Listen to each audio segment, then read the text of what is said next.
Hörmətli izləyicilər, mən Elnur Rəsulov, Amarkets Global Broker şirkətindən hər birinizi salamlayıram. Bugün sizinlə günləş bazar analizini paylaşacaq. İlk öncə dollar indeksinə nəzər salaq. Bildiyimiz kimi federal ehtiyatlar faiz dərəcəsini dəyişməz olaraq, yəni 4,50%-də saxlamış oldu. Bu da bir mənada dollar indeksini yuxarı yönlü dəstəkləmiş oldu. Və diqqət etirsəniz, bir öncəki videomuzda da qeyd etmişdik, əslində dollar indeksində alış siqnalı 17 iyun tarixində formalaşmışdı. Diqqət etirsəniz, həmin günün birinci müqavimət səviyyəsinin qırılması, hətta qiymətin ikinci müqavimət səviyyəsinin üzərində bağlanması da bir mənada dollar indeksinə alış siqnalı formalaşmışdı və 18 iyun tarixində də dollar indeksi yüksəlişlə bağlanmış oldu. Faiz dərəcəsi dəyişməz olaraq saxlanıldı və bu 19 iyunda da əslində birinci müqavimət səviyyəsinə qədər yüksəlmiş oldu. Lakin bu gün ərzində əgər dollar indeksi bu günün birinci dəstək səviyyəsi olan 98-143-ün altında bağlanarsa, biz dollar indeksində aşağı yönlü korreksiyanın başladığını proqnoz edə bilərik.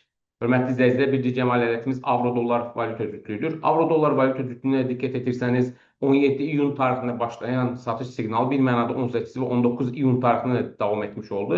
Belə ki, 17 iyun tarixində diqqət etsəniz, həmin günün birinci dəstək səviyyəsini qırmışdı və avro-dollar valyuta cütlüyü həmin səviyyənin altına bağlanmışdı. Bir mənada günlər üzrə birinci müqavimət səviyyələrinin altında ticarət olundu. Bu gün isə, hörmətli izləyicilər, avro-dollar valyuta cütlüyü bu günün birinci müqavimət səviyyəsini qırıb. Əgər qiymət onun üzərində bağlanarsa, yəni 1,15-158 səviyyəsinin üzərində bağlanarsa, biz avro-dollarda yuxarı yönlü qalxışın şahidi ola bilərik.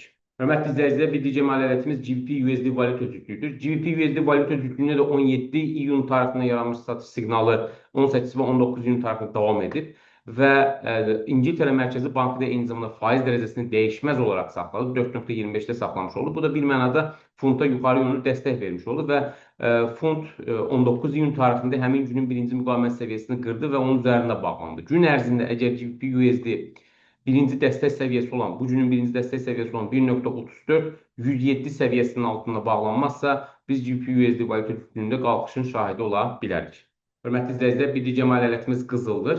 Diqqət etirsəniz, bizim sistemimiz qızıldır. Əslində 16 iyun tarixində satış siqnalı vermişdi. Belə ki, həmin günün birinci dəstək səviyyəsinin qırılması ilə qiymətlənmə səviyyəsinin altına bağlanması ilə satış siqnalı formalaşmışdı və həmin gündən etibarən artıq 5-ci gündür ki, qızılda diqqət etirsəniz satış trendi, aşağı yönlü korreksiya davam edir.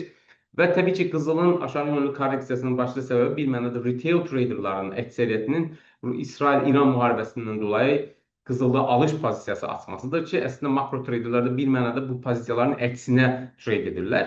Biz qızılda aşağı yönlü korreksiyanın qısa olacağını düşünürük və qızılın qiyməti növbəti həftə və yaxud da növbəti günlərdə həmin günün birinci müqavimət səviyyəsini qırarsa və onun üzərində bağlanarsa, biz qızılda artıq alış belə deyək, trendinin başlayacağını ehtimal edə bilərik.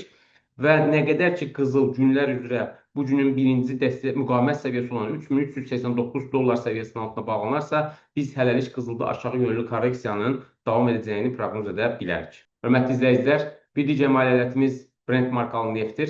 Neftin qiymətinə diqqət etirsəniz, əslində bizim sistemimiz 11 iyun tarixində alış siqnalı vermişdi. Belə ki, həmin günün birinci müqavimət səviyyəsinin qırılması və hətta neftin qiymətinin 3-cü müqavimət səviyyəsinin üzərində bağlanması alış siqnalı formalaşmışdı və həmin tarixdən etibarən artıq 1, 2, 3, 4, 5, 6, 7-ci gündür ki, neftin qiyməti alış trendi ilə davam edir. Bu gün ərzində neftin qiyməti bu günün birinci dəstək səviyyəsi olan 76-60 dollar səviyyəsini qırıb onun altına bağlanmazsa, biz neftin qiymətinin yüksəlişinin davam edəcəyini proqnoz edə bilərik. Hörmətli izləyicilər, gün ərzində sizə çatdıracağımız xəbərlər bu qədər. Sizə uğurlu ticarət arzulayırıq. Sağ olun.